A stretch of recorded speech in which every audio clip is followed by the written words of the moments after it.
Bismillahirrahmanirrahim. Assalamualaikum warahmatullahi taala wabarakatuh. Alhamdulillah.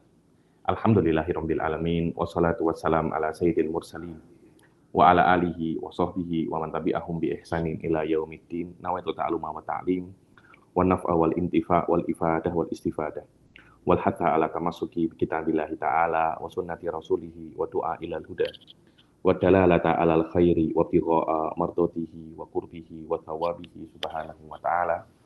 Allahumma faqihna fid din wa alimna ta'wil, rabbi shrah li sadri wa yassir li amri wahlul 'uqdatam min lisani yafqahu qawli waj'al li waziran min ahli.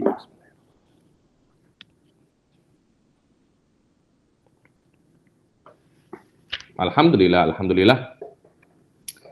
Kita teruskan lagi di kelas kelima ya daripada kitab Manhajul Fuqaha ini. Yang lalu kita sudah menyelesaikan hal-hal berkaitan tentang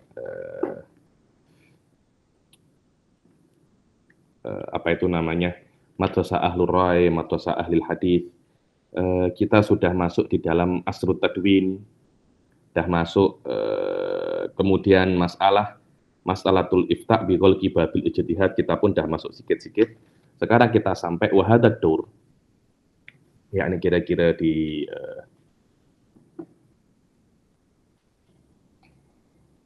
setelah di dalam bab asrut taklid, ya, daurut taklid.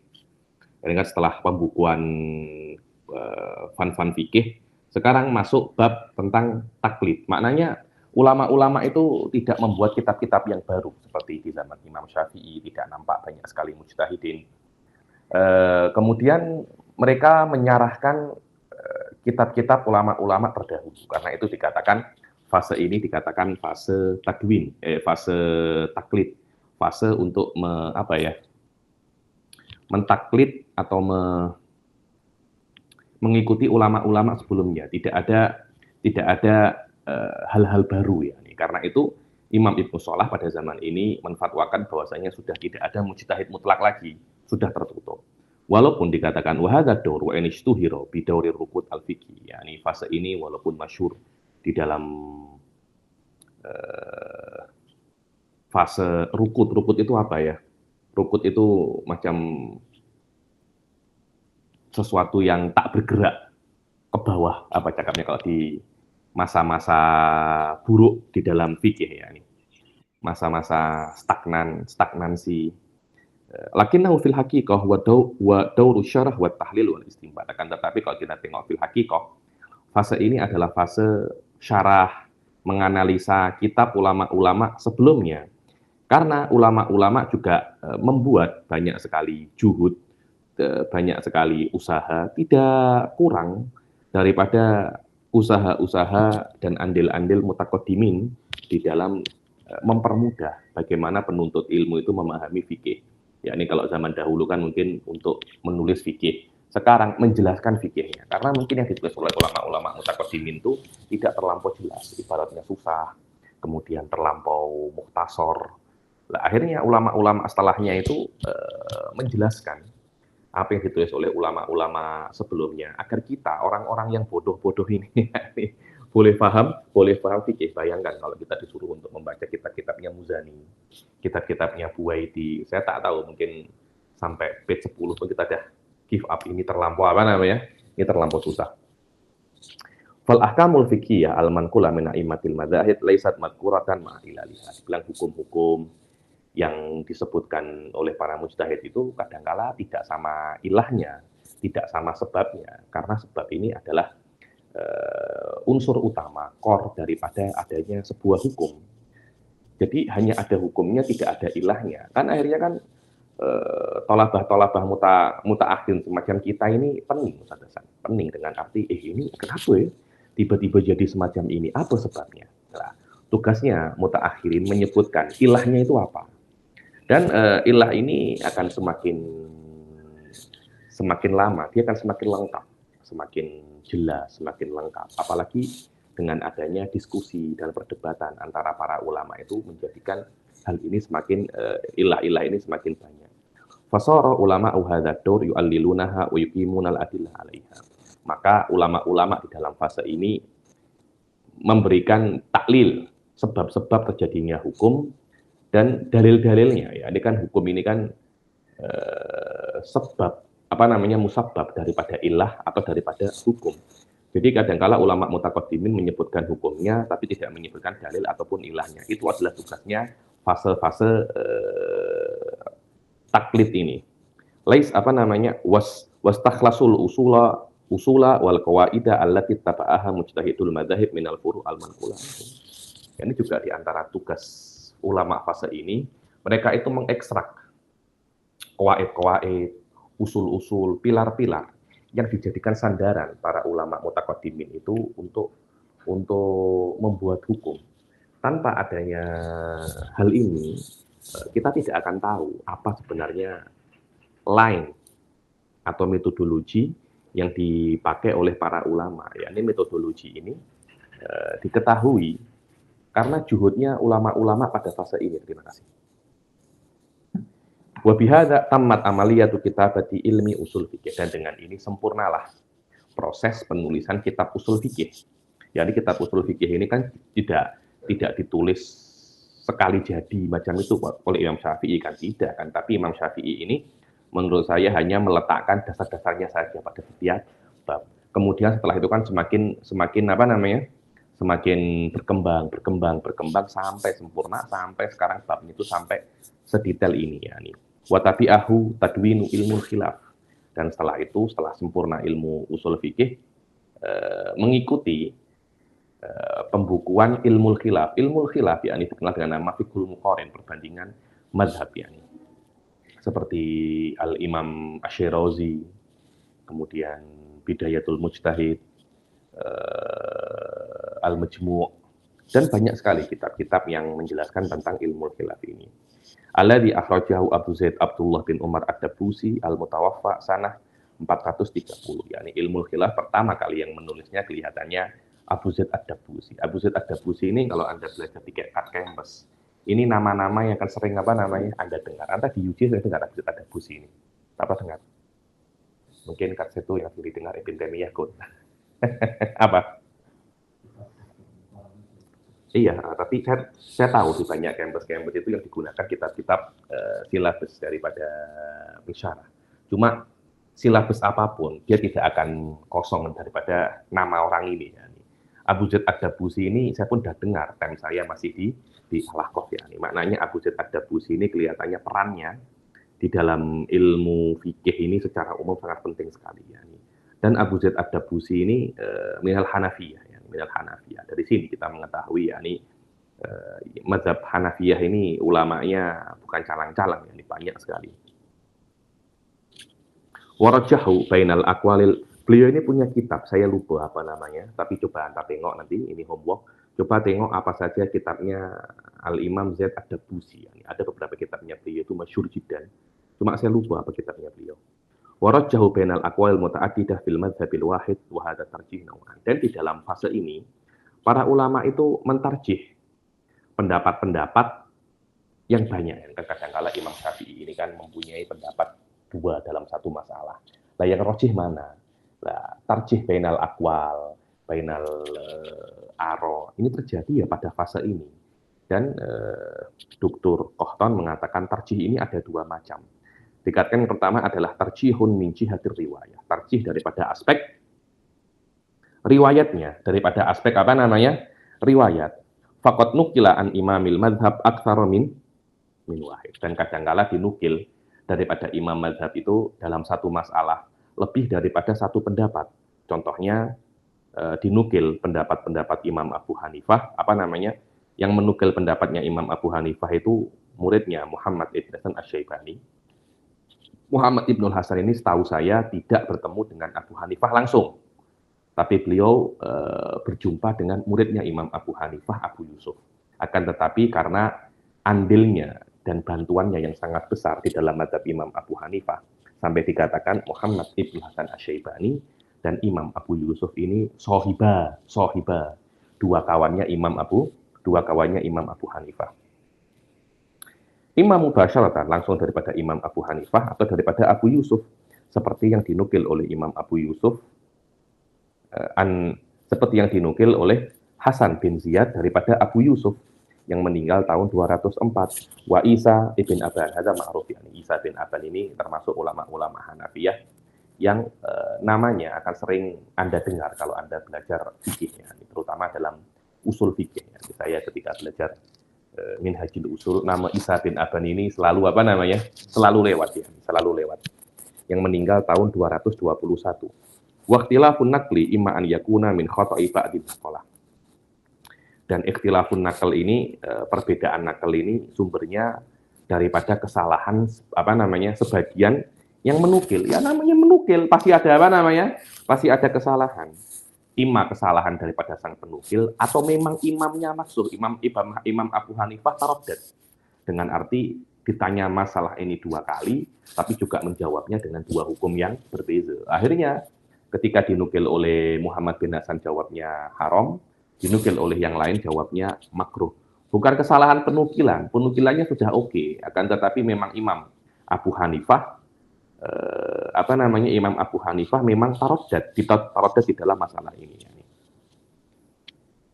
Wa imma min taraddudil imami nafsih fi ra'yi fayunqalu anhu aktsaru bin qaulin. Fa amalul fuqaha ala tarjihi ayyin minar riwayat ba'da taqarruril fa amilal fuqaha'u ala tarjihi ayyin minar riwayat ba'da taqarruril mazhab. Maka para fuqaha itu bekerja di dalam tarjih mana pendapat yang kuat setelah madhab itu mengakar kuat ya. Ini setelah madhab itu mengakar kuat, baru nanti para fuqaha itu tarjih di dalam apa namanya? Tarjih di dalam mana pendapat yang kuat. Di dalam madhab Imam Syafi'i, proses ini selesai dengan meninggalnya Imam Nawawi. Yakni proses apa? Tarjihul aqwal ini dengan Imam Nawawi dan Rafi'i, yakni 2 orang ini yang memang apa namanya mempunyai andil yang sangat besar di dalam fase ini. Nah, di dalam mazhab Imam Abu Hanifah sebenarnya tidak jauh dengan mazhab Imam Syafi'i. Yakni beliau dipelopori dalam mazhab Imam Abu Hanifah itu oleh Kamal Ibnul Humam. Kamal ya, dikatakan waqala al-Kamal. Siapa itu? Kamal Ibnul Humam, yakni ada rajul alim jiddan yakni. Beliau mempunyai kitab namanya Taqrir fi Usulil Fiqh au syai'. Saya tuh lupa. Yani hadza min as'abi kutubi usul fikih kama qala Dr. Amjad Rasyid yani. Cuma beliau ini seharusnya bekerja seperti pekerjaannya Imam Nawawi, yurajihul aqwal, anta fokus je kat fikih, tak malah mengarang apa namanya ilmu usul fikih karena itu banyak yang mengkritik. Lah sebab Syekh Kamal Ibnul Humam ini tidak fokus terhadap tarjihul aqwal. Ada yang ditarjih tapi tidak semuanya. Berbeza dengan yang dilakukan oleh Imam Rafi'i dan disempurnakan oleh Imam Nawawi. Di mazhab Hanafi tak semacam itu. Akhirnya yang menyempurnakannya itu Ibnu Abidin di dalam Raddil Mukhtar ala Durril Mukhtar yani. Dan Ibnu Abidin itu saya rasa abad 12 apa abad 13 saya lupa ya. Ini masih abad-abad belasan, ini baru-baru saja. Ya, ini mazhab Imam Abu Hanifah itu wallahu a'lam sempurna baru-baru saja. Maksudnya akwal-akwalnya itu kita tahu mana akwal yang rojihah, mana akwal yang marjuhah itu baru saja. Dalam mazhab Imam Syafi'i tidak. Ya, ini dari sejak zamannya Imam Nawawi hal itu sudah settle semua. Ulama-ulama setelah zamannya Imam Nawawi sudah tidak perlu untuk tarjih akwal lagi. Kemudian tarjih yang kedua itu adalah tarjihun min jihati dirayah. Yang pertama kan tarjih min jihati riwayah mana yang lebih kuat. Sekarang adalah tarjih min jihati dirayah, yakni pendapat mana yang lebih kuat daripada aspek dalilnya, bukan daripada aspek riwayatnya, tapi daripada aspek dalilnya. Dan tarjih ini terjadi antara beberapa riwayat yang sabit daripada a'immah mereka sendiri, yakni dan apa yang dinukil atau yang dikatakan oleh imam dan para ashabnya. Imam cakap para ashabnya cakap B. Dan kadangkala yakni tarjih antara maqalahul imam wa maqalahul ashab. Atau tarjih baina aqwalil imam nafsih. Atau mungkin tarjih baina aqwalil ashab nafsih. Yani. Jadi pendapatnya Imam Syafi'i tidak ada di dalam masalah ini, tapi di situ ada pendapat beberapa dari ashab. Ya ini yang dalamnya dikatakan diungkapkan dengan kata-kata asoh. Kemudian apa itu namanya wahadzal asoh, wahadzal sahih.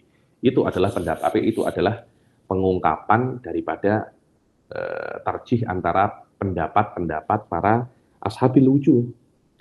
Jadi imma bainal imam min nafsih, imma bainal imam wa ashabil wujuh, imma baina ashabil wujuh nafsih. Ya ini tarjih fid dirayah. Kenapa? Bagaimana tarjihnya? Karena mungkin salah satu pendapat basicnya itu terbina atas qiyas dan yang lahirnya adalah istihsan. Dan tarjih ini terjadi daripada ulama mazhab ar-rasikhin al-alimin al-arifin bi usuli wa qawaidih. Tarjih ini bersumber daripada ulama-ulama mazhab yang rasikh, yang arif dengan usul dan qawaidnya, dengan qawaid mazhab tersebut. Wa waddaha ulama hadza daur fi kul madzhab bi syarhi ba'dil ahkamil manqula an a'immatihim. Dibilang dan menjelaskan ulama-ulama fase ini fikih mazhab dengan menjelaskan beberapa hukum yang dinukil daripada imam-imam mereka dan menghilangkan ketidakjelasan yang ada bersamanya. Dan muqaranah, perbandingan dengan mazhab-mazhab yang lain dan menjelaskan mana yang rojih dengan dalil. Oh bukan hanya, oh ini rojih, tidak, ini rojih plus ada dalilnya. Dan di dalam daur ini, dalam daur taklid ini, fikih itu masak. Fikih itu masak, yang masak di sini adalah bukan masak masailnya sudah habis, tidak. Maksudnya masak di sini qawaidnya sudah apa namanya? Qawaidnya sudah masak dengan arti wallahu a'lam tidak ada qawaid-qawaid yang lain yang bisa untuk diistinbatkan. Mungkin masodik dan afrod daripada qawaid ini akan ada yang baru, akan tetapi qawaidnya wallahu a'lam. Wa hadza huwa makna masak. Fikih di dalam mazhab mukhtalifah ini sudah masak semua dan nampak dan muncul ulama-ulama di semua mazhab ini yang sebagian sampai ke dalam derajat ijtihad seperti yang disebutkan daripada Kamal Ibnul Humam hadza minal Hanafiyah kama qultu yani yang meninggal tahun 861 wa Ibnu Daqiqil Id hadza minasy Syafi'iyah. Kila annahu minal mujtahid tapi wallahu alam iltazam bi madzhab Syafi'iyah ka Syekh Iz bin Abdissalam yang meninggal tahun 702. Wasuyuti, Imam Suyuti ideal ijtihad. Beliau mengklaim ijtihad tapi ditolak. Yakni kalaupun Anda mujtahid paling ujung Anda sampai ijtihad madhab saja atau ijtihad fatwa saja dan tidak ada yang akan ambil Anda punya tarjih yakni. Anda tidak sealim Imam Nawawi. Imam Nawawi kira-kira tahun 700, kira-kira 200 tahun sebelum Anda lebih. Yakni Imam Nawawi tak mengklaim ijtihad mutlak wa huwa adro dan lebih diterima daripada Anda wahai Suyuti. Dan hatalan yakni Imam Suyuti nadir mayungkol aqwalu, nadir mayungkol aro. Kenapa? Beliau ini bukan ahli di dalam fikih. Beliau ahli di dalam hadis mungkin, fikih tidak. Karena itu pendapat-pendapatnya hatta dirubat. Ba'dul ahyan dibaca, tapi macam di dalam kuatnya, iktimatnya, tidak diambil pendapatnya Imam Suyuti. Wabnu Taimiyah, Ibn Taimiyah, memang Imam Ibn Taimiyah alimun min ulama fikih Hambali, tapi laisan min fudola, Sebab itulah madzhab fikih Hambali ini memang bermasalah, karena banyak daripada ulama-ulamanya mereka bermadzhab selain ahli sunnah, fakihun, mujassim. Yang meninggal tahun 728 dan Ibnul Qayyim Al-Jauziyah muridnya beliau yang meninggal 751. Wada'a bil Maghrib dan di dalam Maghribul Arab Abdul Mukmin bin Ali ila ilzamil ulama bil ijtihad wa ahraqa kutubal fikih. Di dalam di Maroko ada orang namanya Abdul Mukmin bin Ali memotivasi, ayo sudah ulama-ulama wajib berijtihad, tidak usah taklid lagi, bakar semua kutubul furu. Jadi mereka terpaksa untuk apa namanya? Mereka terpaksa untuk berijtihad yakni. Kemudian nampaklah Imam Son'ani daripada Son'a Yaman yakni yang meninggal tahun 1182 wal Imam Asy-Syaukani. Imam Syaukani ini punya kitab namanya As-Sailul Jarrar. Al-Mutadaffiq ala Hadaikul Anhar. Ini Al-Mutadaffiq ala Hadaikul Anhar. Kitabnya beliau ajib ya nih. Al-Imam Asy-Syaukani dan kitabnya beliau Masya Allah ya nih, dikaji. Beliau punya kitab usul fikih lupa saya namanya. Ini saya sudah lama tak mengaji usul fikih ini sudah banyak kitab-kitab ini lupa. Karena beliau masyhur ya. Yang meninggal tahun 1250 dan di dalam kutub-kutub Tabaqatul Fuqaha tudkarul katsir min amsali, dan banyak sekali kitab di dalam Tabaqatul Fuqaha yang menyebutkan banyak yang seperti mereka ya. Wasaratil kutubil fiqhiyah alwanan muta'addidah tumathiluha. Dan di dalam fase inilah nampak sistem penulisan kitab fikih ini yang kita baca sampai sekarang. Yang pertama adalah mutun. Mutun ini adalah yal kutubul mukhtasarah.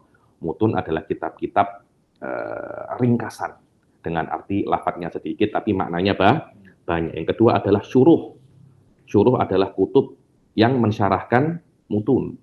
Yakni mutun ini lafadznya sedikit tapi maknanya banyak. Kadang-kala orang itu nak baca tapi tidak bisa untuk membentangkan maknanya. Diperlukanlah kitab namanya Kutubus Syuruh. Syuruh pun kadang tidak cukup. Diperlukanlah hawashi. Dan kadang-kala hawashi pun tidak cukup. Diperlukan takrirat. Takrirat ini adalah taklikot, komentar-komentar atas hawashi. Syekh Said mengatakan takrirat ini adalah bagaimana Anda merubah lafadz yang ada di dalam hawashi dengan qodiyah dengan alfat mantikiyah. Yakni Anda to'idus siyaghah mafil hawashi ilal qodaya al mantikiyah. Setelah itu, setelah Anda merubah kepada qodaya mantikiyah, Anda membahas yang ada di dalam takrirat. Watansa mafil hawashi. Itu namanya apa? Takrirat. Dan cara penulisan semacam ini, firwayatil ahamiyah, ya cara ini akan membuat kalian tuh menjadi ulama. Adapun kitab-kitab semacam ini hanya untuk pengetahuan saja, hanya untuk menambah pengetahuan saja. Ini bukan membuat Anda menjadi ulama. Ulama itu terjadi bukan karena pengetahuan Anda banyak. Anda jangan salah. Ulama itu terjadi karena pada diri Anda ada malakah. Malakah untuk apa namanya? Malakah untuk memahami, malakah untuk apa lagi ya? Malakah untuk tahlil, malakah untuk istimbat, semacam itu. Dan itu dan malakah itu terbentuk kalau Anda itu belajar membaca mutun wa syuruh ini. Karena Anda akan tahlilul alfaz, Anda akan istimbat. Lah, istimbat wa tahlil dan semuanya itu bisa dalam kutub mutun atau rikotil mutaqaddimin ini. Nah, dalam kitab-kitab semacam ini tidak ada. Kenapa? Karena al-mu'asirin yaglib alaihimul auham wa yaglib alaihimul nisyan. Ketika mereka itu menulis satu masalah, ghaba anhum masail ukhor. Berbeza dengan kitab-kitabnya mutaqaddimin ya, kitab-kitabnya ulama. Ketika mereka itu menulis mutun, satu lafaz itu mengandung banyak sekali makna daripada aspek lawazimnya. Dan bila-bila dia itu yushir, mengisyaratkan kepada masail-masail yang apa namanya? Masail-masail yang ya ta'alaq dengan masalah ini, dengan ibarat ini. Sampai ada Syekh Said Pote itu pernah mengatakan kepada saya, di dalam muqaddimah tafsir Bedawi, la'alana naqra hadhil muqaddimah yawmam ma. Dalam muqaddimah tafsir Bedawi, Imam Bedawi menyebutkan beberapa akwal, dengan satu ibarat. Ya, ibaratnya itu satu ibarat itu yushir, setiap kalimahnya yushir ila khilaf. Yushir ila khilafi firqati fulan, ibarat ukhra ila khilafi fulan, ila yani hadza min aqwal ibar alladzi qara'aha Syekh Said Foda. Begitu pula di dalam fikih pun kita melihat kitab-kitab yang fi syiddatil quwah, yani seperti Manhajut Thullab, seperti Irsyad. Yani ibaratnya sangat kecil sekali tapi yushir ila masail azimah. Hada, dengan ini Anda akan setiap ibarat Anda akan apa ya menurut saya? Melihat ini maknanya apa, lawazimnya apa, ini apa. Lah, membiasakan semacam itu akan menjadikan dan membentuk pada diri Anda itu malakah. Dan hal ini tidak akan terjadi kalau Anda itu membaca kitab-kitabnya para dakatirah. Mustahil ada terjadi. Karena di dalam akademik cara semacam ini laisa ma'rufan wa laisa mu'tadan. Yang kelima, kutubul fatawa. Kutubul fatawa ini adalah jawaban-jawaban daripada faqih, orang ahli fikih atau mujtahid, daripada pertanyaan-pertanyaan yang diberikan kepada mereka, kemudian dibukukan secara teratur seperti kitab-kitab fikih. Dan ini merepresentasikan fikih waqi, fikih reality. Yani ada orang datang, yani macam Imam Nawawi ditanya masalah tolak. Seorang istri ada di tangga, kemudian suaminya mengatakan, kamu naik, anti tolik. Kamu turun, kamu juga tolik. Kamu diam, kamu juga tolik. Lalu bagaimana biar dia tidak menjadi talak lompat? Nah, hal-hal semacam itu ya nih. Hal-hal semacam itu. Kemudian ya ini fikih wakil ya nih. Karena itu kita melihat hampir semua ulama itu mempunyai kutubul fatawa. Imam Ibnu Hajar yang paling masyhur ya, Fatwa Kubro Fiqhiyah. Imam Suyuti juga punya Al-Hawi lil Fatawi. Kemudian apalagi Ibnu Taimiyah punya Fatwa Al-Kubro ya di dalam beliau Fatwa Subuki. Imam Subuki juga mempunyai fatwa. Fatwa Nawawi Ustaz juga mempunyai fatwa ya. Wa dhaharat akhiran fil asil hadir bawadirul yaqadhah al-fiqhiyah. Kemudian di zaman akhir ini sudah mulai nampak bawadir ya nih. Apa bawadir itu? Badiroh ini bibit-bibit lah. Bibit-bibit kebangkitan fikih ya nih. Yang terrepresentasikan di dalam kitabatit taknin. Taknin itu fikih yang diundang-undangkan. Fikih menjadi undang-undang dulu fikih. Kodi-kodi itu kalau mengukur kan kembali ke kitab Minhaj, ke kitab Radul Muhtar, yakni rujukannya itu banyak. Jadi yang namanya kodi itu mesti alim, Ustaz. Sekarang tidak perlu semacam itu.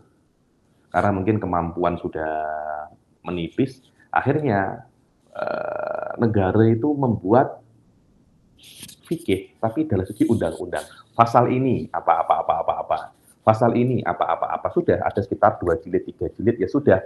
Ini adalah sumber hukum negara. Sumber hukum negara. Anda tidak perlu untuk kembali ke kitab mutaqaddimin, kitab apa. Semua hukum tengok daripada kitab ini. Itu namanya takninul fikih. Maknanya fikih dijadikan konun, dijadikan undang-undang. Contohnya Majallatul Ahkam Al-Adliyah. Ada Majallatul Ahkam Al-Adliyah di antara taknin fikih yang paling apa namanya? Yang paling terkenal. Anda pernah dengar Ustaz Hasan? Hah? Tidak pernah dengar juga. Ya Allah, ini Asyhar min Aini Syams ya ini. Majallatul Ahkam Al-Adliyah ini Asyhar min Aini Syams ya ini. Huwa takriban akhir undang-undang yang dibuat oleh apa itu namanya? Utsmani, Khilafah Utsmaniyah sebelum mereka itu hancur, sebelum mereka itu runtuh, ini membuat Majallatul Ahkam apa namanya? Adliyah ini. Allati wada'atha daulah Utsmaniyah fi awakhiril qarni tsalis asal al-hijri, yakni di akhir abad ke-13 Hijriyah, baru saja ya 150 tahun lalu, dan ada syarahnya. Setelah beliau itu melihat pentingnya taknin fikih dalam bentuk poin-poin yang kodi akan kembali kepadanya daripada kembali kepada kutubil fikih al-mukhtalifah. Sekarang tinggal kita punya undang-undang. Itu kan berasal daripada banyak sekali referensi kan. Karena kita tidak mewajibkan kodi untuk kembali kepada referensinya. Cukup kembali kepada apa namanya? Undang-undangnya itu saja. Maka di dalam Majallatul Ahkam Adliyah itu ada 1851 madhah yang diamik daripada madhab Hanafi dan difokuskan, diambil berat di dalamnya itu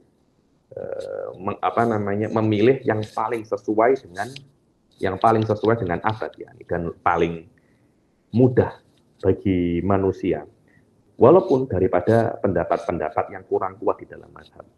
Wa asbahat tumathilul qanun al-madani lidaulah. Akhirnya ini menjadi qanun al-madani, Qanun al-Madani, yakni hukum sipil, yakni Majlatul Ahkam Adliyah ini menjadi hukum sipil untuk negara Utsmani yang itu tidak ada undang-undang, sekarang menjadi ada undang-undang. Ini apa? Menjadikan Majlatul Ahkam Adliyah. Kemudian Dhaharat Qawaninul Usrah, kemudian muncul lagi Qawanin Usrah, keluarga, undang-undang keluarga, Mausu'at Fiqhiyah. Mausu'at ini eksiklopedia yang kita kenal, yang paling famous itu macam apa namanya? Mausu'ah Kuwaitiyah. Pernah dengar Ustaz? Alhamdulillah pernah dengar kalau ini. Katanya yang di antara orang-orang yang membuat Mausu'ah itu Syekh Hasan Hitu, Mausu'al Fiqhiyah Kuwaitiyah, yani wal abhath ar-rasinah, riset-riset yang oke di dalam Rasail Dirasatil Ulya wa ghairiha, di dalam proposal-proposal untuk tesis dan disertasi untuk master dan PhD. Wa tanatil majami ilmiah, ada majma' ini macam kumpulan. Oh, ini kumpulan fuqaha di Mekah. Ini di Indonesia semacam Bahsul Masail. Di Arab namanya Majma' al-Ilmiyah al-Fiqhiyah wal Jami'at, kampus-kampus yang membuat nadawat. Apa itu nadawat ini? Nadawat ini semacam itu loh yang berkumpul sama-sama membahas masalah di kampus-kampus itu namanya apa? Nadwah. Tekapnya nadwah. Wa kitabatul abhas al-mutakhassisah al-muqaranah wa nashruha fil majallatil ilmiyah. Menulis research yang mutakhassis, yang fokus dan perbandingan ya, dan disebarkan di dalam majalah ilmiah. Dan semuanya akan amik bersumber daripada apa yang sudah ditulis oleh para ulama dalam mazhab-mazhab yang berbeda. Wal madzhab dan madzhab fikih itu adalah punca yang bisa sampai kepadanya itu fikih Islam. Maknanya madzhab fikih itu adalah punca daripada fikih Islam di dalam perkembangannya. Dan ini yang paling penting. Madzhab fikih itu adalah representasi madrasah-madrasah untuk mentafsirkan nusus syariah, untuk mentafsirkan nas-nas syariat dan mengambil hukum daripadanya. Fahiyah ini penting. Madhab fikih adalah manhaj, metode dalam tahap, dalam mencari, dalam research, dan belajar dan memahami, dan metode-metode ilmiah di dalam istinbat. Maksudnya, intinya adalah mengetahui apa yang disyariatkan oleh Allah. Itu madhab, itu adalah madhab. Madhab adalah metode istinbat, metode untuk mengetahui hukum Allah. Salah kalau orang mengetahui apa mazhab Hanafi itu menikah boleh tanpa wali. Mazhab Syafi'i mesti kena wali. Mazhab Maliki boleh tanpa saksi. Ada itu apa ya? Itu mafhumun ismi. Itu hasil daripada mazhab. Tapi mazhab itu bukan hanya sampai di situ. Mazhab ini adalah proses. Bagaimana bisa sampai semacam itu? Apa manhaj yang terbina di atas perbedaan hukum-hukum ini? Dan Anda akan melihat bahwasanya perbedaan antara mazhab ini sangat simpel ya, tidak serumit apa yang Anda bayangkan. Akan tetapi sampai ke dalam mazhab ini, maksud saya bagaimana ulama-ulama seperti Imam Syafi'i sampai kepada metode ini? Nah, itu cita lahir itu. Itu wallahu a'lam layak wa ala ikhtira atau ala ma'rifati hadhil metode.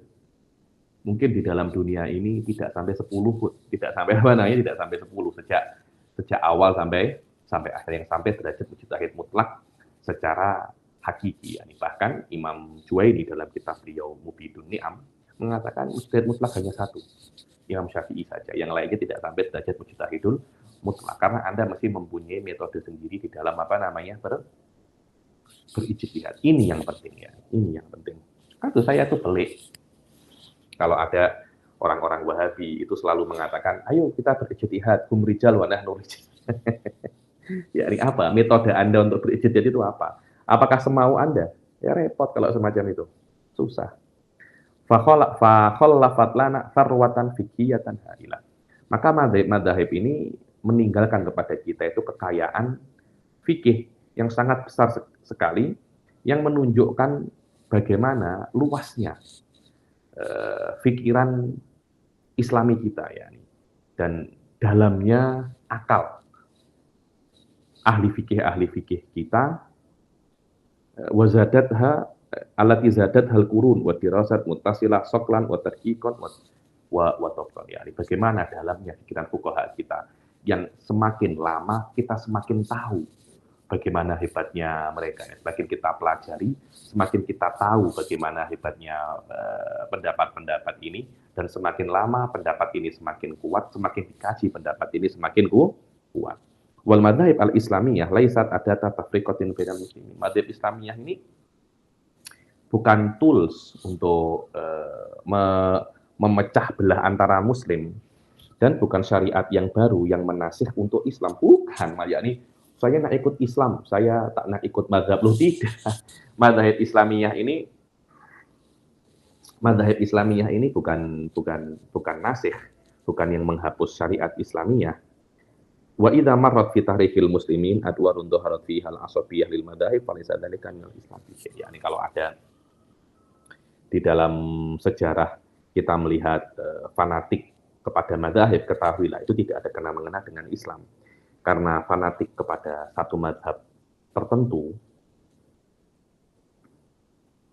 dan membuang mazhab-mazhab yang lain itu dan menolak mazhab-mazhab yang lain atau mencaci maki mazhab yang lain dengan kesalahan dan kebatilan, itu adalah perkara yang tidak sesuai dengan DNA syariah Islamiyah itu sendiri, yang memperbolehkan untuk berijtihad dan memperbolehkan untuk banyaknya pendapat di dalam satu masalah, yakni untuk mempermudah umat karena terbina atas perbedaan akal di dalam memahami dan beristinbat.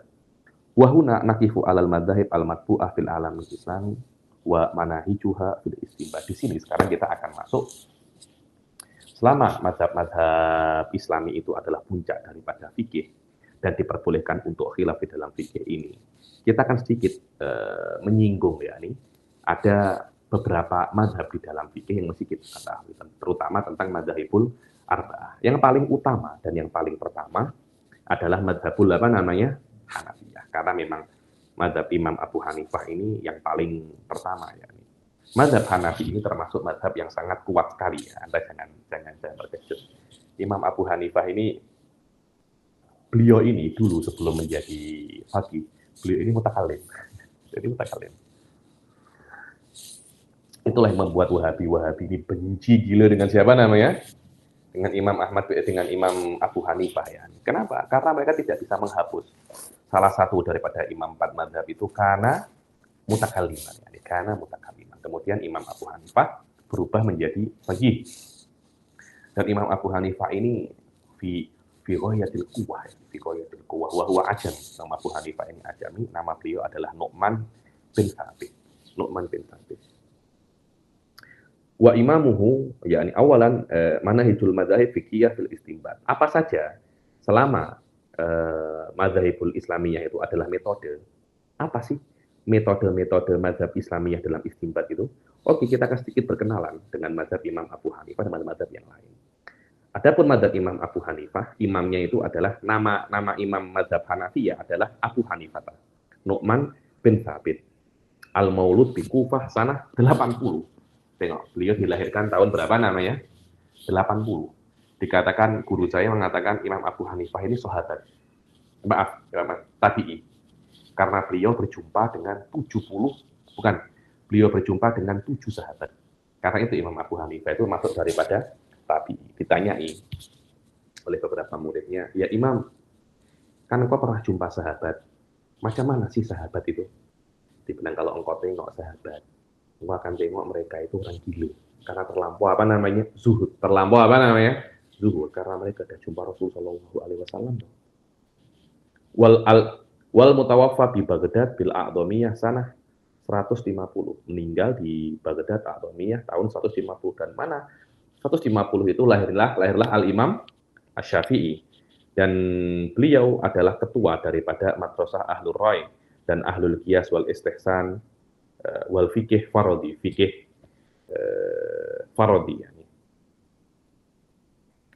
Wa min aktsaril fuqaha mailan il ijtihad, dan di antara fuqaha yang paling condong kepada ijtihad, dan beliau tidak pernah takut berfatwa. Dan beliau mengambil metode ini daripada guru beliau Hammad bin Abi Sulaiman yang meninggal tahun 120, yang beliau itu belajar kepada Ibrahim An-Nakhai yang meninggal tahun 95, yang mengambil fikih daripada Alqamah bin Qais, meninggal tahun 62, murid daripada Ibnu Abdullah ibn Mas'ud as-Sahabi yang meninggal 32 Hijriah. Wa afradu hadis silsilah kulluhum ahlur ra'i, dan setiap mata rantai daripada yang disebutkan ini mulai daripada Hammad, Ibrahim An-Nakhai, Alqamah bin Qais sampai Abdullah ibn Mas'ud, semuanya itu adalah ahlur ra'i. Dan manhajnya beliau dalam istinbatil ahkam itu sangat jelas di dalam perkataan yang dinukil oleh Ibnu Abdul Bar wal Khatib al-Baghdadi, bahwasanya beliau mengatakan, aku mengambil dengan Al-Quran kalau aku mendapatkan di dalamnya adalah hukum. Ketika aku berijtihad, kemudian aku mencari hukum, maka hukum itu jika aku temukan di dalam kitabillah, dalam Al-Quran, aku ambil di dalam Al-Quran. Kalau tidak dapat, maka aku ambil dengan sunnah Rasul Shallallahu Alaihi Wasallam. Jika aku tidak mendapatkan hukum di dalam kitab ataupun sunnah Rasul Shallallahu Alaihi Wasallam, aku akan ambil dengan pendapat para sahabatnya. Di sini loh, yang saya rasa wallahu a'lam, Imam Abu Hanifah ini lebih nakli daripada Imam Syafi'i. Ya. Ro'yunya Imam Syafi'i lebih kuat daripada ro'yunya Imam Abu Hanifah. Kenapa? Karena Imam Syafi'i tidak ambil qaulus sahabah. Imam Abu Hanifah ambil qaulus sahabah. Yakni Imam Syafi'i ibaratnya qawiyah, so kaifa akhudhu bi qauli man law asabtul hajjah. Yani Imam Abu Hanifah tak kalau tidak dapat Al-Qur'an dan hadis, aku ambil pendapatnya para sahabat. Aku ambil siapa yang aku nak, dan aku akan tinggalkan siapa yang aku nak, ya. Dan aku tidak akan keluar daripada pendapat mereka kepada pendapat selain sahabat. Kenapa? Karena Rasulullah mengatakan apa? Ashabikan nujum bi ayyihim iktadaitum ihtadaitum. Yakni sahabatku itu seperti bulan, seperti bintang. Mana aja yang kau ambil, engkau insya Allah mendapat hidayah. Yani Imam Abu Hanifah selama semacam itu, ya aku ambil siapa yang aku nak, tidak ada masalah. Adapun ketika sudah di dalam kitab tidak ada, sunnah tidak ada, qaulu sahabat tidak ada, tinggal pendapat ini hanya ada di dalam Ibrahim An-Nakhai wa Sya'bi wa Musirin wa Atha bin Abi Rabah wa Sa'id bin Musayyib, aku tak akan ambil pendapat mereka karena levelku sama seperti level mereka. Maka aku akan ijtihad seperti mereka berijtihad. Dan ini menunjukkan bahwasanya manhajnya beliau itu iktimad, bersandar kepada Al-Qur'an yang pertama, kemudian sunnah nabawiyah yang kedua, kemudian pendapat para sahabat, kemudian berijtihad. Dan di dalam nas ini wahada fin nusus. Amma fi ghairin nusus, dan ini adalah di dalam nusus. Adapun di dalam, kalau memang bukan di dalam nusus, masalah-masalah yang tidak ada di dalam nususnya, maka awalan beliau itu akan ambil ijtihadnya beliau macam mana? Pertama kias dulu. Tidak ada kias istihsan. Kemudian balu uruf seperti yang disebutkan oleh Makki di dalam manaqibnya Imam Abu Hanifah. Karena itu pendapat yang mengklaim Imam Abu Hanifah itu sedikit mengamalkan hadis. Ini tuh sejak di Ahqaf itu saya selalu mendengar tuduhan ini kepada Imam Abu Hanifah. Ya, Imam Abu Hanifah kan banyak menggunakan akal beliau, ijtihad beliau. Karena itu beliau itu dituduh, beliau itu sedikit mengamalkan hadis, atau beliau itu jahilun fil hadis. Sampai ada satu orang bahih itu menelusuri hadis-hadis yang diriwayatkan oleh Imam Abu Hanifah lebih daripada 200 hadis. Yakni bahwasanya Imam Abu Hanifah itu qalilul bid'ah fil hadis, mardud.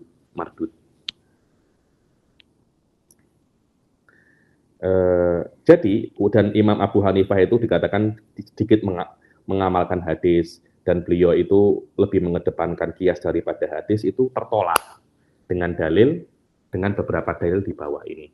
Yang pertama, apa yang sudah lewat daripada manhajnya beliau dalam istinbat.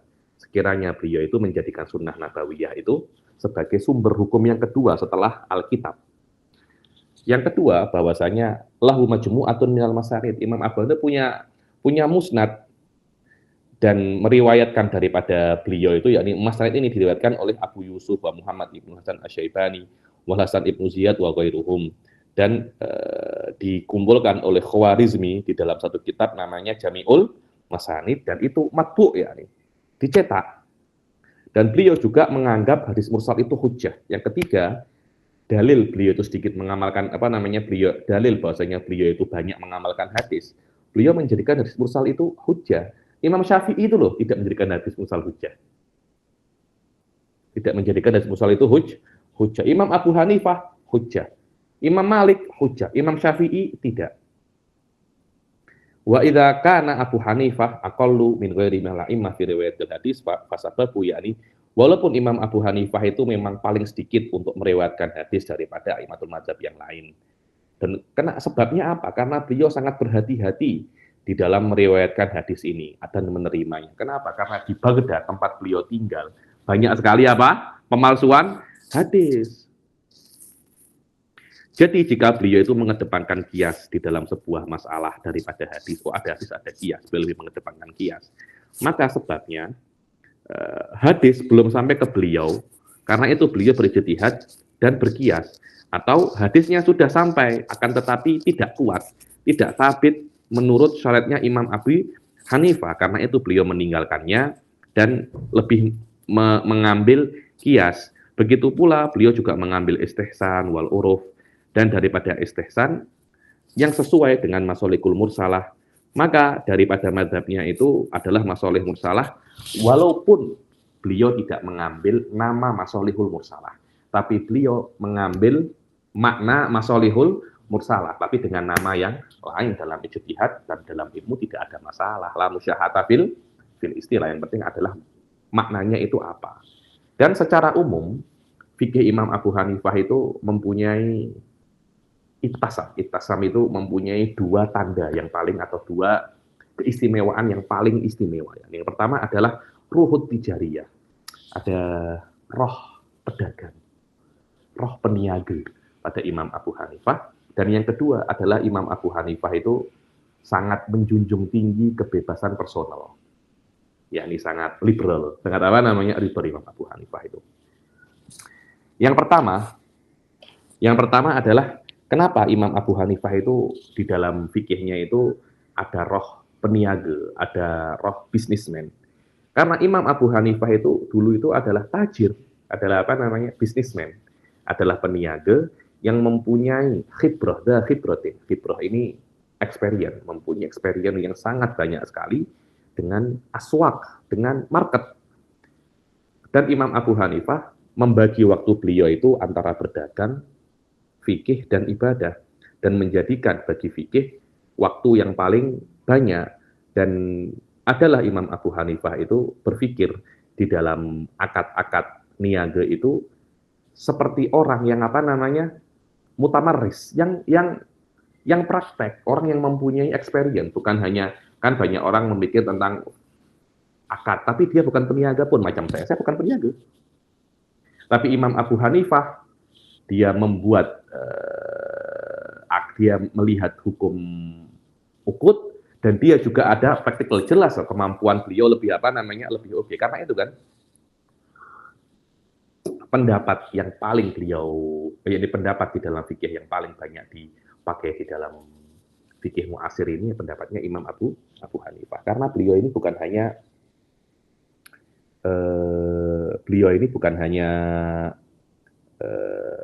fakih saja, tapi juga praktek juga takjir. Wa arafa yang Imam Abu Hanifah itu mengetahui adat-adatnya orang fikih, itu takjir itu mengetahui. Walidzalika akhadha bi amrayni fi fikhihi.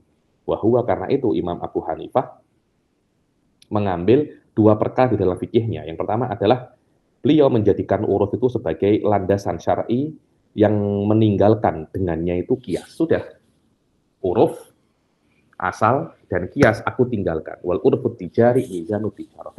Urufnya tijarah itu adalah tolak ukur sebuah perdagangan, sebuah peniaga ya.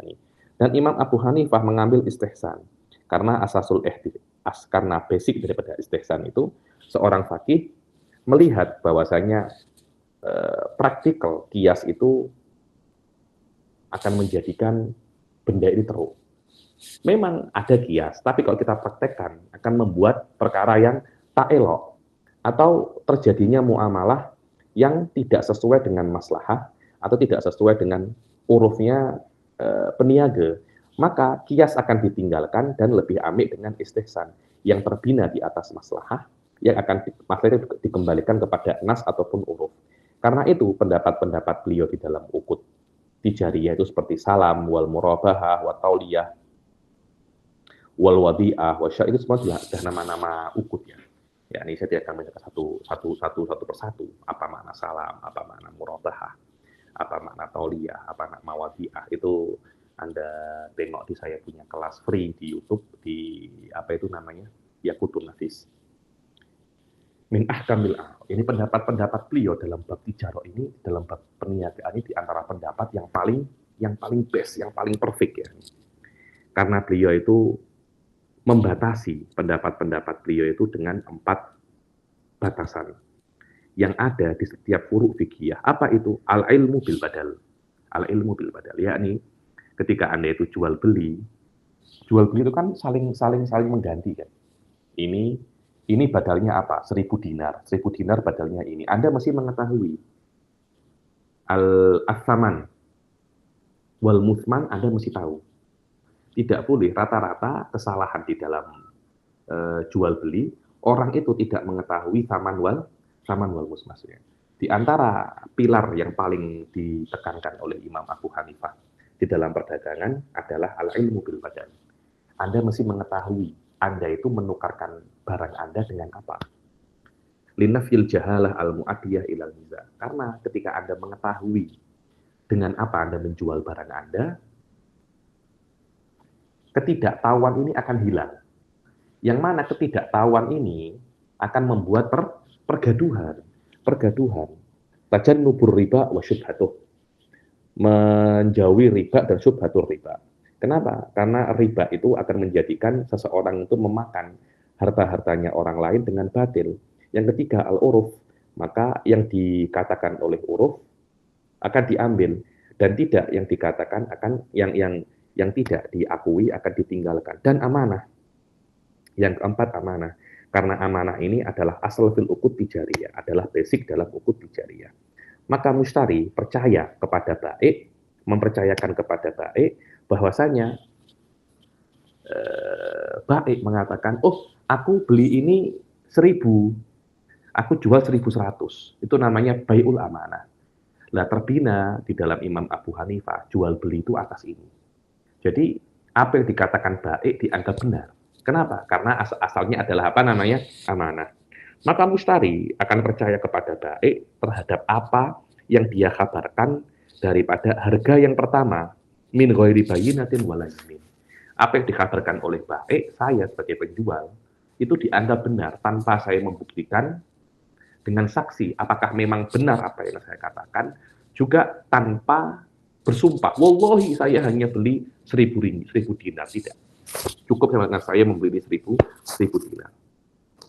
Maka wajib untuk dijaga selama tidak perlu dalil. Hati-hati perkataan Anda, wahai baik, jangan sampai Anda berbohong. Kalau Anda tidak mau amik pendapat semacam ini, jangan amik baik yang mesti mengkabarkan harga yang pertama ini. Asimah, karena B itu ada 2 ya. Anda boleh untuk mengatakan, saya jual ini 1.100, boleh. Dan Anda boleh mengatakan, saya jual ini 1.000, saya beli ini 1.000, saya jual 1.100. Jadi untung saya hanya 100. Boleh semacam itu. Yang pertama itu jual beli biasa, yang kedua adalah bai'ul amanah. Dikatakan bai'ul murabahah. Apa faedahnya? Faedahnya kalau saya berbohong, Anda boleh siap. Tapi kalau dari awal ini saya jual 1.000 dinar, saya hanya beli 50 dinar, maknanya saya untung 950. Sah apa tidak itu? Sah, tidak ada masalah. Yang kedua tidak boleh. Karena yang pertama itu bukan bai'ul amanah, yang ini bai'ul amanah. Ayo. keistimewaan kedua daripada fikihnya Imam Abu Hanifah itu menjaga kebebasan personal selama dia itu masih berakal. Falisalil jamaah walali waliyil amr atadakhul fi umuril ahad al khosoh malam yantahi kurmat amrin di. Maka tidak diperbolehkan bagi sekelompok orang atau para pejabat untuk ikut campur, masuk campur di dalam perkara-perkara personal yang khas selama dia tidak menabrak atau melanggar kehormatan perkara atau dia tidak melanggar agama. Contohnya, pendapat Imam Abu Hanifah bahwasanya pendapat Imam Abu Hanifah mengatakan bahwasanya perempuan yang balik dan akil dia boleh untuk menikahkan dirinya sendiri tanpa izin walinya. Kenapa? Karena pembatasan, oh kamu tidak boleh menikah sendiri. Antum mesti kena izin saya ini wali Anda. Saya ini apa namanya? Wali Anda. Nanti kalau kamu cari perempuan, kamu cari laki-laki sendiri, kamu ditipu. Memang ada unsur ditipu. Tapi dia kalau menikah sendiri, dia kalau dinikahkan oleh saya, bukankah apa ya? Kadangkala tidak sesuai dengan apa yang dia inginkan.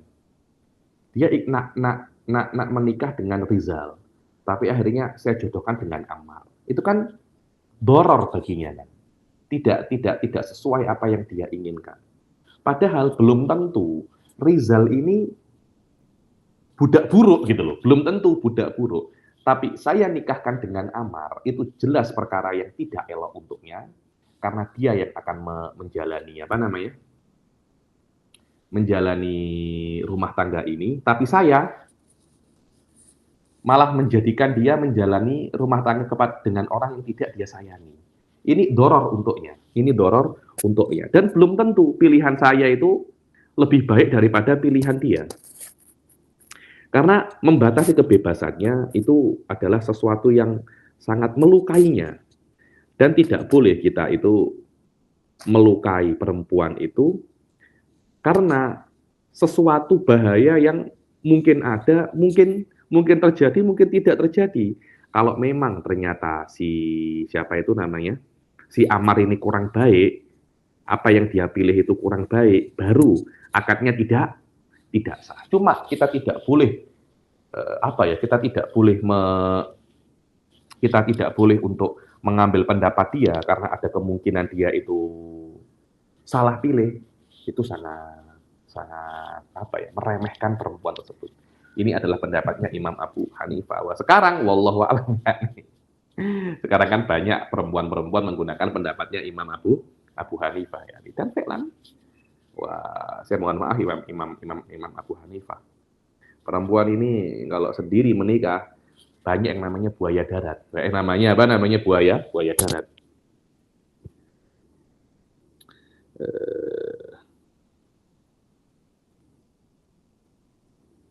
Fa'in asa'atil ikhtiyara fi'lan fasadal akad. Kalau memang dia benar-benar salah pilih, baru kita batalkan akadnya. Wa bidzalika ihtata lil mar'ah wa liwaliha ma'an. Karena itu ada hati-hati untuk pilihan perempuan dan untuk pilihannya wali. Oke, kamu boleh memilih. Tapi kalau salah pilih, aku batalkan. Semuanya kan adil kan? Tak. Kalau di Syafi'i tidak bisa itu. Perempuan nak Ammar, laki-laki wali nak Tono, yang menang laki-laki. Wali laki-laki ya. Perempuan tidak mempunyai hak untuk itu. Kenapa? Karena saya ayahnya, saya lebih tahu apa yang baik untuk Anda. Ini nih, Ammar nih, aduh, mukanya bagus ya, tapi dia ini Masya Allah, buaya darat. Bukan hanya buaya darat, megalodon darat, semua dia makan. Dia punya X, mulai budak, semua dari IAUN, USIM, UM, semua udah pernah dia try semua. Anta ini salah satu daripada dia punya apa namanya, mangse. Uta ini Ammar nih, Masya Allah, dia ini soleh apa? Kalau dia soleh, Fir'aun pun soleh. Itu tak, engkau ini tak tahu apa-apa. Aku yang tahu pasal ini. Ammar nih dulu rapat dengan aku, oh maknanya Abah dulu juga kan? Juga tak, saya rapat dengan dia kan, itu aja, lepak-lepak aja, macam itu. Ini yang laki-laki itu Tengok semacam itu. Dhahabal jumhur ila annaha wa dhahabal jumhur, yani jumhurul fuqaha, Syafi'iyah, Malikiyah, Hanabilah, perempuan tidak boleh untuk menikahkan dirinya kecuali dengan wali karena takut dia akan salah pilih. Karena kesalahan pilihan suami itu yang rugi bukan perempuan saja, kita nih ayah nih juga akan rugi. Masya Allah, menantu kok bodoh ya. Ammar tuh, Masya Allah tuh buaya darat tuh. Itu tuh, semua janda-janda kat kampung habis dengan dia. Masya Allah, malulah engkau punya menantu macam tuh. Akhirnya kita pun malu, kita pun malu. Karena perempuan kalau tak pilih yang sekufu, kita pun akan malu. Karena itu wali juga punya hak di sini. Wadhaba Abu Hanifah ila annahu la yuhjar ala safihin, yani ada hajrus safah, yani safi kalau dia itu mubadzir limalihi, dia tidak boleh untuk berniaga. Yang berjual beli adalah adalah walinya. Imam Abu Hanifah tidak, walaupun dia safi tetap tidak boleh dibatasi dia punya perniagaan, dia punya transaction. Kenapa? Di annal hajar fi dzatihi ada. Karena hajar itu menyakiti dia dan sangat menyakiti. Bayangkan dia tak boleh beli apa-apa kecuali atas izin walinya. Itu kan menyakiti kan? Itu kan menyakiti. Layak diluhu ada goya malihi, yani. Memang uangnya hilang itu menyakitkan. Tapi lebih menyakitkan lagi, dia tidak bisa membeli apa-apa tanpa izin walinya, itu juga menyakitkan. Karena tidak perlu, walaupun dia itu mubadir limalihi, dia tetap boleh untuk dia tetap boleh untuk berniaga, bertransaksi seperti orang-orang normal. Ini berbeda dengan pendapatnya Imam Syafi'i, orang yang mubadir limalihi, beli ini yang harganya $100, dia beli $1.000. Oh, maknanya kau tak pandai. Aku akan apply, aku akan ajukan ke court bahwasanya kamu bahwasanya kamu tak pandai hal-hal semacam ini. Jadi kamu tidak boleh bertransaksi kecuali melewati saya. Dalam Syafi'iyah boleh semacam itu. Imam Abu Hanifah tak boleh. Wala yaral hajar alal madin, yakni hajar alal madin, ya, dan hajar alal taflis, alal muflis.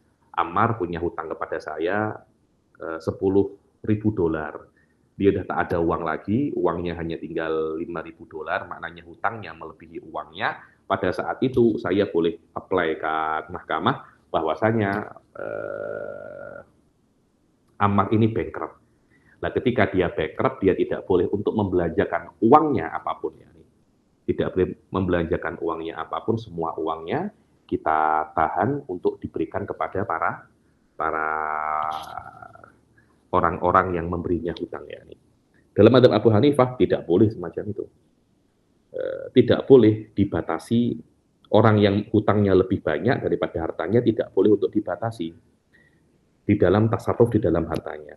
Walaupun hutangnya itu melebihi uangnya, akan tetapi dia dipaksa untuk melunasi hutangnya dengan mulazamah. Mulazamah itu Ammar saya ikuti terus sampai dia itu marah. Ini kenapa sih? Saya nak hutang saya. Ini saya bayar hutang Habib jangan ikut saya lagi.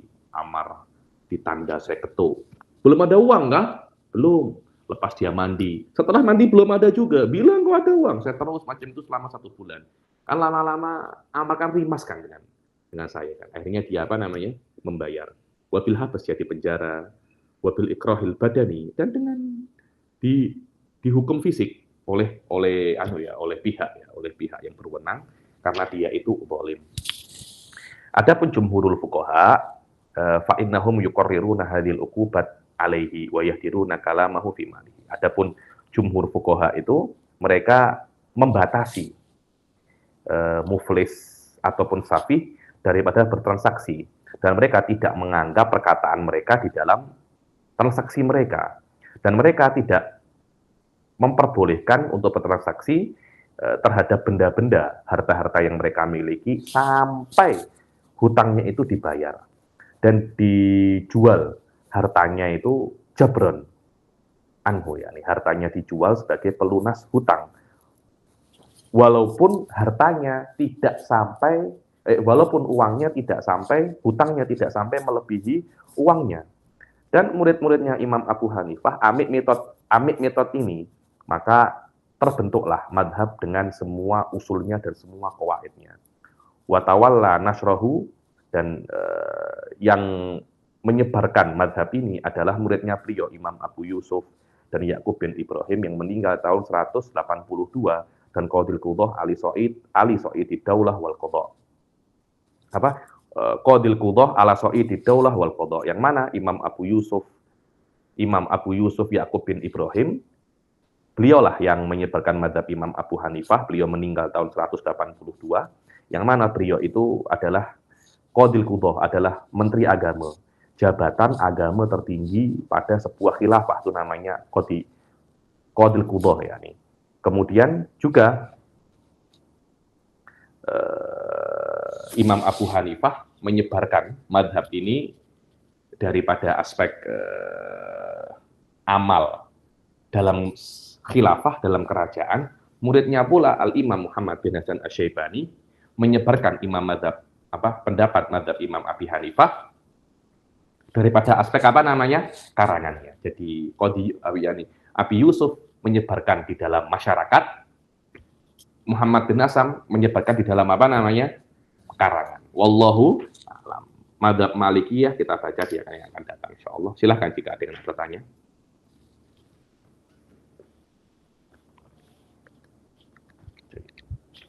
Silakan, ada bertanya?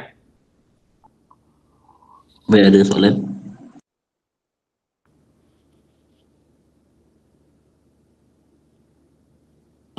Habib, saya nak bertanya. Betulkah kitab usul fiqh yang pertama adalah kitab Risalah Imam Syafi'i? Maksudnya dalam kitab usul fiqh yang pertama yang ditulis.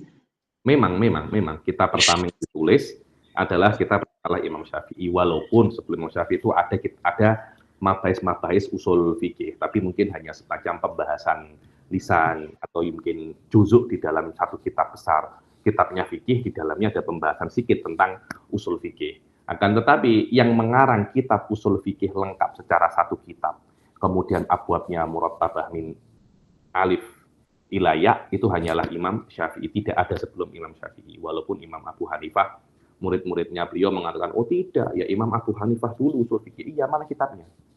Kalau cuma hanya pembahasan 1-2 kaidah, itu tidak dikatakan mengarang kitab usul fikih. Syiah pun juga mengklaim, oh tidak, Imam Zaid bin Ali. Oke, tidak ada masalah, itu hanya klaim.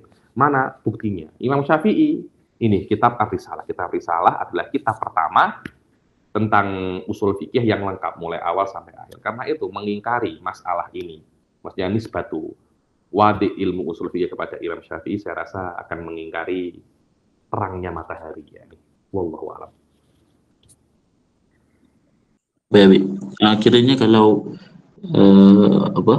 Imam Abu Hanifah, mazhab Imam Abu Hanifah ni, kitab usul fiqhnya ditulis oleh murid-muridnya lah kan, bukan daripada Imam Abu Hanifah sendiri. Jadi Imam Abu Hanifah meninggal, kemudian murid-muridnya mencari usul fikihnya beliau melewati masail furu' yang beliau tinggalkan.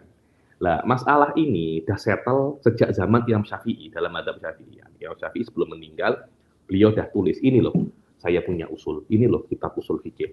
Imam Abu Hanifah lah, beliau meninggal dulu baru dicarikan. Hakadha ya. Wallahu a'lam. Baik, terima kasih. Yang lain ada soalan? Rasa tak ada habis, insyaAllah. Ya, kita jumpa lagi ya, kita akan datang insyaAllah. Kita akhiri sampai sini. Taufiq wal hidayah wa ridha wal inayah. Assalamualaikum warahmatullahi taala wabarakatuh.